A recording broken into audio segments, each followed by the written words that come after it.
Before the cylinder fell, there was a general persuasion that through all the deep of space, no life existed beyond the petty surface of our own minute sphere.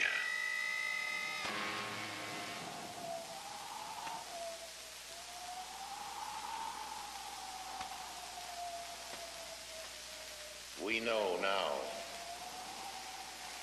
that in the early years of the 20th century, this world was being watched closely by intelligences greater than man's. Across an immense ethereal gulf, minds that are to our minds as our minds are to the beasts in the jungle. Intellects, vast, cool, and unsympathetic, regarded this earth with envious eyes, and surely drew their plans against us. Hello, I'm Orson Welles, and I've been quoting from another Welles, no relation, H.G. Wells, the distinguished novelist, historian, prophet, who was also the great master of science fiction. He wrote The War of the Worlds, on which was based a certain notorious radio broadcast, which, as some of you may remember, sent many thousands of our listeners panicking into the streets all over the country. H.G. denounced me for doing it, but later when he realized that our broadcast, like his story, was not intended to cause riots, but just to entertain, we got to be good friends. And I was forgiven.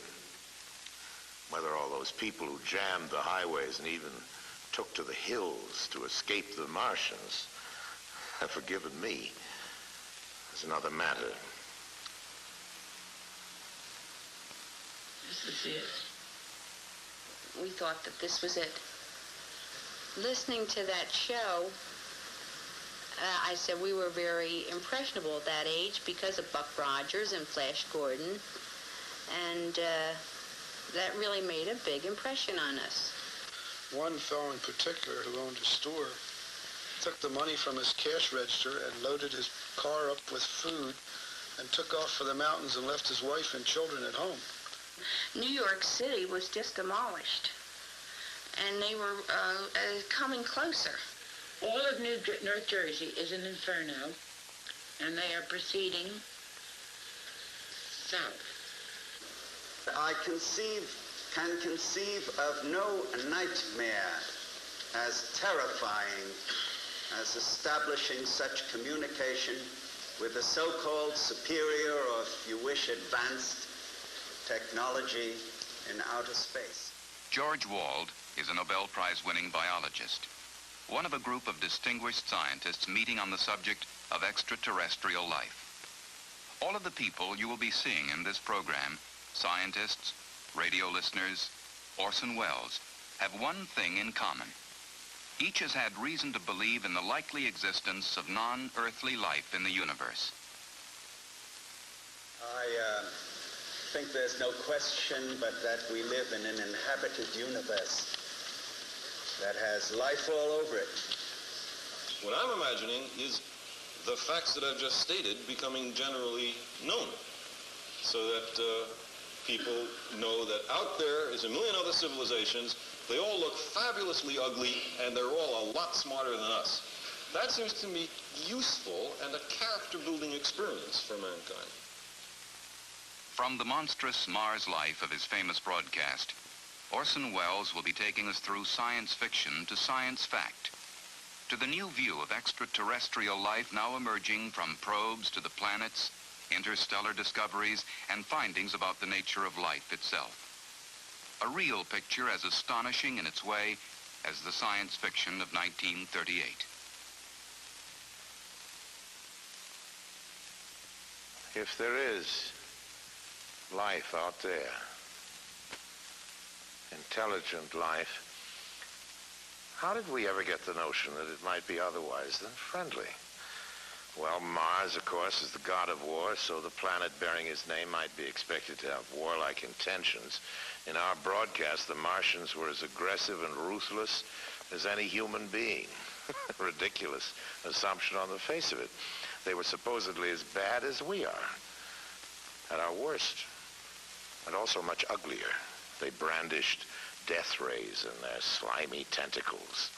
And for a while at least, just toward the end of the radio play, they appeared to be totally invincible. What finally stopped them? Well, here's the way it went. In the words of the mythical Professor Pearson of Princeton, who was our commentator, I remember, he said, writing in his journal when the whole thing was put together again and the world was in business, I remember wandering through Manhattan, standing alone on Times Square, and catching sight of a lean dog running down 7th Avenue with a piece of dark brown meat in its jaws. I walked up Broadway, past silent shop windows, and suddenly I caught sight of a Martian machine. And then across Columbus Circle, I could see, standing in a silent row, 19 of those great metal titans, their cowls empty, their steel arms hanging listlessly by their sides. And I looked for the monsters that inhabit those machines, and then, before my eyes, I saw them stark and silent. The Martians themselves, with a flock of hungry birds pecking and tearing brown shreds of flesh from their dead bodies. And later, when their bodies were examined in laboratories, it was found that they had been killed by disease bacteria, against which their systems were unprepared. Slain after all man's defenses had failed by the humblest thing that God in his wisdom had put upon this earth, the common cold. And that's the way it was. Well, quite a lot of things have happened in the world since then. An invasion from the planet Mars, that at least is one thing that didn't happen. But in a way, you know, we have been invading Mars. If Mars hasn't exactly been invaded, well, it's certainly been investigated, not attacked, but thoroughly, very thoroughly studied. Observations of Mars had begun long before our broadcast, and even back then in 1938, it seemed plausible to many people that life could have developed on Mars, just as it had on Earth. Peering through telescopes, scientists had seen what? Well, first a planet that, like our own Earth, had polar ice caps.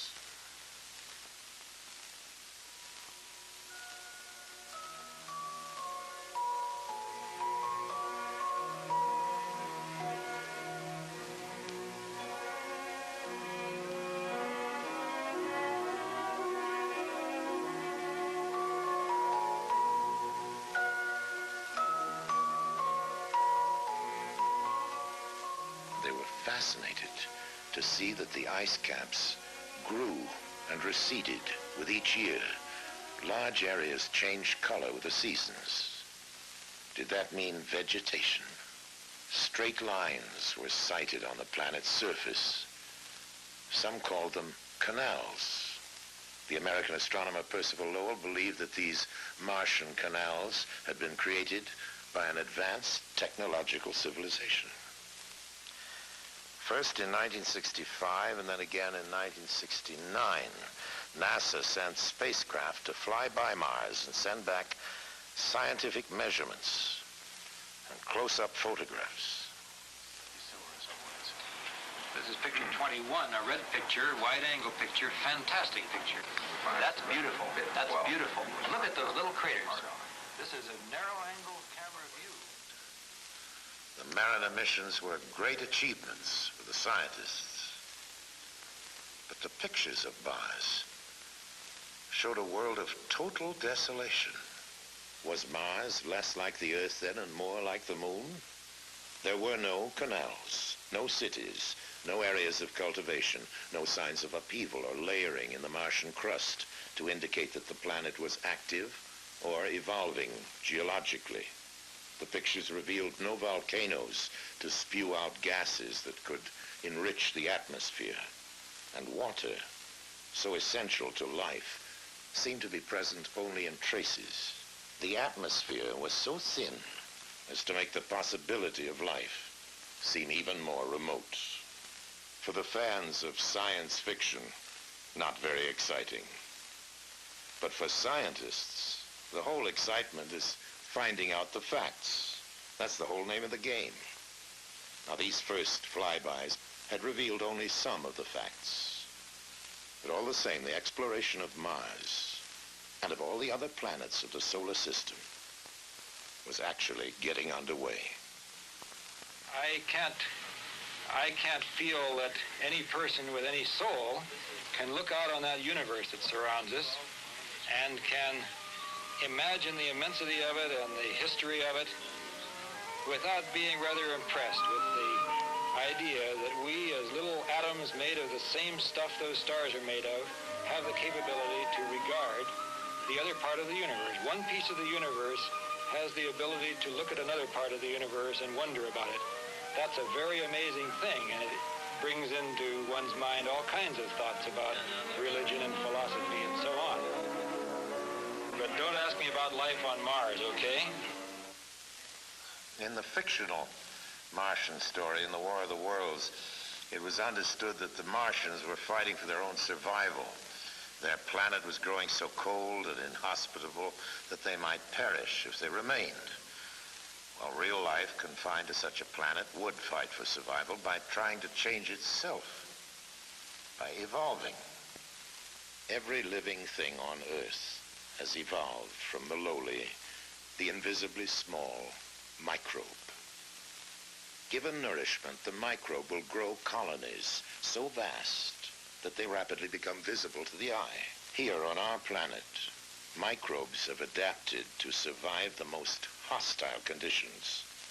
Arid deserts, the frozen Himalayas, in trenches under thousands of tons of pressure in the ocean deeps.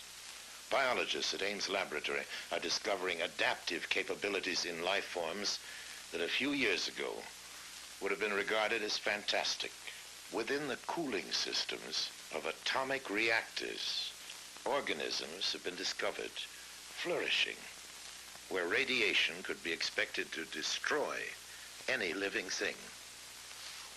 In hospitals that use ultraviolet for sterilization, strains have been found resistant to the killing radiation. Biologists are growing organisms in salt solutions, in acids, in alkalines, in ammonia gas, in boiling hot springs, in ice that is thawed for part of every day. In the vacuum of a space simulator, life forms have been flourishing for years without oxygen.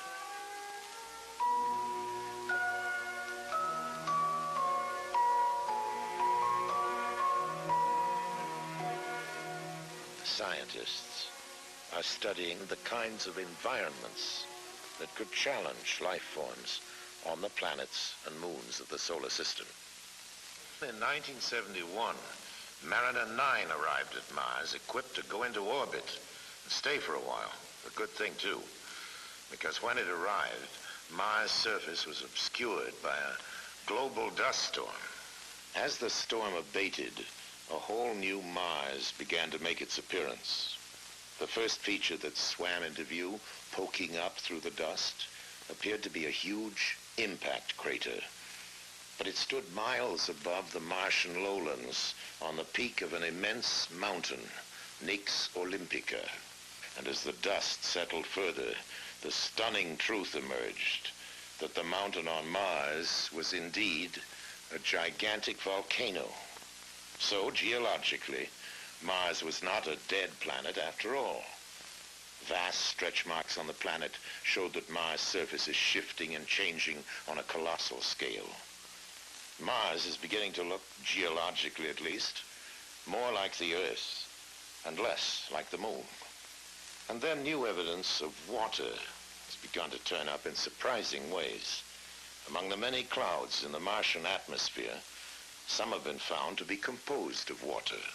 Then close-ups of the surface have begun to turn up strange, sinuous patterns. Some compare with the patterns cut into the surface of our own planet by the Mississippi River. Slowly the interpretation emerged that only a fluid flowing continuously over the Martian surface could have caused such patterns of erosion. Some scientists didn't agree, but astronomer Carl Sagan theorized that Mars indeed contained a great deal more water than we'd supposed. The water might remain locked within its crust as permafrost during ice age times such as the present, but during cycles of warmth, when the polar caps release gases to form a heavier atmosphere, the water may be released into clouds. Such clouds could bathe the planet in rains for thousands and perhaps millions of years. If Sagan's interpretation is correct, life could have originated on Mars in favorable cycles and may have adapted itself to harsher conditions as they developed, and indeed may exist on Mars to this day. Exobiologists are studying other environments, even as they prepare to search directly for life beyond the planet Earth.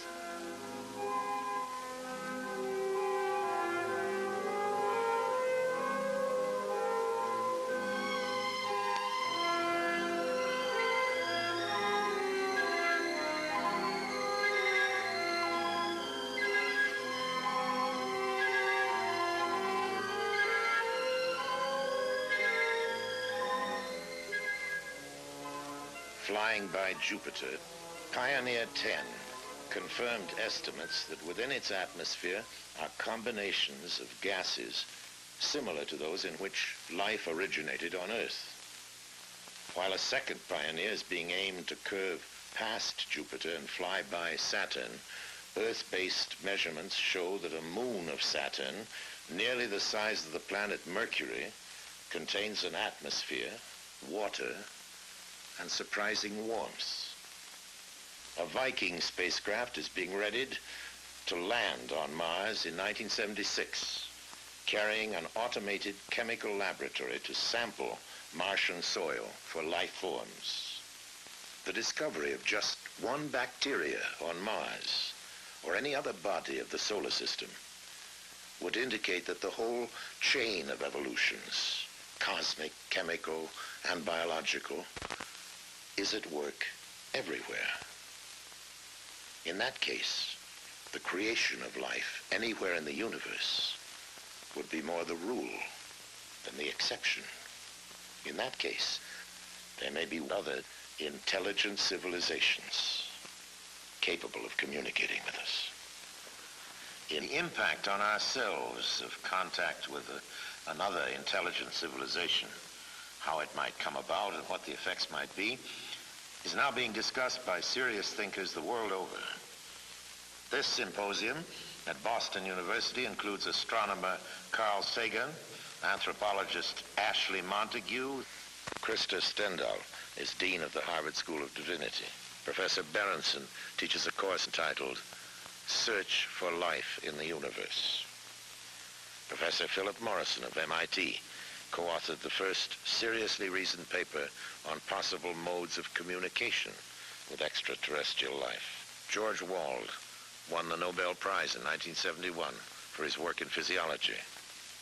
It is now okay to talk about life elsewhere or intelligent life elsewhere, whereas a decade or two ago it wasn't okay. It was considered too speculative to be worth any investment of time. That the number of stars in our galaxy alone is so staggeringly large, of the order of 10 to the 11 or more. The probability of stars having planetary systems is so high, we think perhaps half. The probability that those planetary systems might be comparable with our own, and that the stars have some kind of an ecosphere, a sphere in which the radiation is suitable for life, that it's not too hot, not too cold, meeting the other criteria, seems so reasonable. These bits of information have come from astronomy primarily, And then we join with the biochemists who tell us about the probable evolution of life here on Earth, the kinds of elements that are necessary for it, DNA molecules, amino acids and the like, amino acids which have now been found in meteorites, that we have now found interstellar molecules floating out in the space between stars, so that you know the materials for a carbon-based life exist. We know that many of the building blocks of life in our own solar system exist off of our planet. If you put these kinds of probabilities together, it begins to lead to the sorts of conclusions that we started with as an initial premise, and which apparently no one on the panel has disagreed, and that is that life must exist in the universe, and it must exist quite abundantly. The most optimistic estimates, in the view of many, about the number of civilizations that there might be in the galaxy is of the order of 1 million, which means that only one in a few 100,000 stars has such civilizations. That would mean a billion such places just in our own galaxy that might contain life. As I believe there's a society of these groups, not just one. There are probably very many. There's only one, we have no hope of finding them. There are probably thousands, maybe as many as 1 million.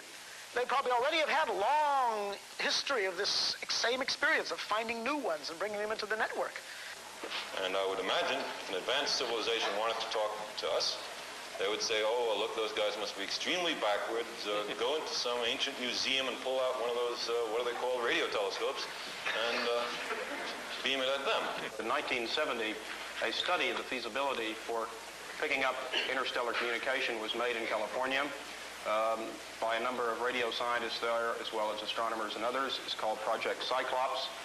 The outcome of that study was that the United States had the technical capability of building a large radio array, which would be able to scan the heavens with fairly great resolution and power sensitivity out to a distance of many hundreds or possibly thousands of light years, with the very distinct possibility of picking up a signal if it were there. Our present technology is able to detect ourselves anywhere in this galaxy of about 250 billion stars. First, the people beaming the message will be incredibly alien. Even if their biochemistry resembles the biochemistry Professor Wald teaches, it will not be all that close, you know. It will have enzymes, but it will be, the LD situation will be quite different, and I don't know what chains of enzyme systems they will have at all. And you couldn't eat their food, very likely, even though they're the same biochemistry. Any more than we eat the food of a mushroom. It's very difficult to eat that.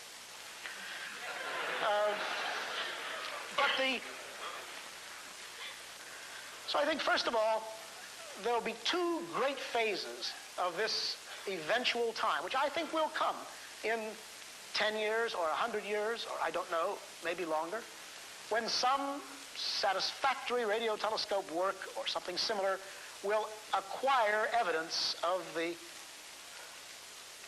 deliberate beaming of a message, protracted message, out into space. So I think that will be easy and, of course, extraordinarily important. You will know very little of what that message says, save that it exists, and maybe some general geographic information from how far away it's coming, from what kind of a star, where. And then I think that you will have pouring into the recorders, week after week, month after month, decade after decade, an enormous body of obviously interesting and meaningful pulses. And you'll be able to read them slowly and fitfully, because they will not be coded, but they'll be anti-coded. That's to say, the people who designed them, the beings who designed them, will have thought very carefully how to make the maximum number of mathematical clues. The best way to single out the meaning will be made available.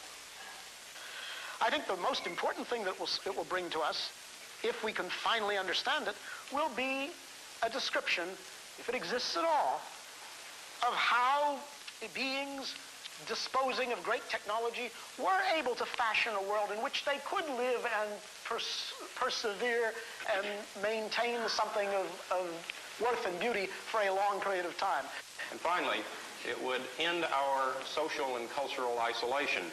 To date, we have been bounded not only into our own countries and into our own small regions on this planet, but most assuredly within our solar system itself. If there are the tens of billions of other civilizations which the predictions indicate might be, then we would join a larger galactic community. In 1976, we're going to be able to explore Mars for perhaps not so humble microorganisms. Before and after that, we'll be searching the planets and the galaxies for clues to fill in the new patterns we're discovering. The evolution of evolutions that has produced us and the possible millions of other civilizations. It is conceivable that a spherical ship will land in front of the Washington Monument and a figure with 4 antennas and otherwise looking like the professional football player will walk out and demand to see our leader. But I hope very much that the universe of circumstance is wider than the rather shoddy imaginations of science fiction writers for 30 or 40 years. And I'm pretty convinced it is. We've not found their guidance so great in any but the most modest activities, like going to the moon, which is not very much. The difference between the spacecrafts of NASA and the lurid flying saucery of that old radio War of the Worlds is the difference between science and science fiction. And yes, between war and peace. It's our own world which has turned out to be the interplanetary visitor. We're the ones who are moving out there, not with death rays, but with cameras.